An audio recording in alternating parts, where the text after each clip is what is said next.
ચૈત્ર નવરાત્રિના ઉપવાસમાં ખાઈ શકાય તેવી લોટના ઉપયોગ વગર ફરાળી સુખડી બનાવવા માટે કડાઈમાં 2 કપ જેટલા સિંગદાણાના ફોતરા છૂટા પડે ત્યાં સુધી આપણે શેકી લઈશું. તો તમે જોઈ શકો છો, એક પ્લેટમાં કાઢી લઈશું. અડધો કપ જેટલું નાળિયેર આપણે છીણી લઈશું. સાથે સિંગદાણાના ફોતરા કાઢી મિક્સિંગ જારમાં ઉમેરી દરદરો પાવડર રેડી કરી દઈશું. મિક્સિંગ બાઉલમાં પાવડર કાઢી લઈશું. કોપરાનું છીણ ઉમેરી દઈશું. મિલ્ક પાવડર ઉમેરી એકદમ સારી રીતે મિક્સ કરી દઈશું. 1 કપ જેટલો ખજૂરની આવી પેસ્ટ રેડી કરી લઈશું. ઘીમાં ગોળ ઉમેરી દઈશું, મિક્સ કરીશું.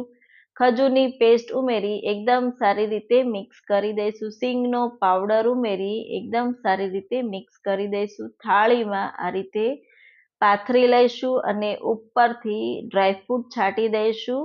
તો તમે જોઈ શકો છો, 1 કલાક માટે આપણે એને ઠંડુ કરવા માટે મૂકી દઈશું. કટ કરી લઈશું અને તમે સ્ટોર કરી શકો છો અને એન્જોય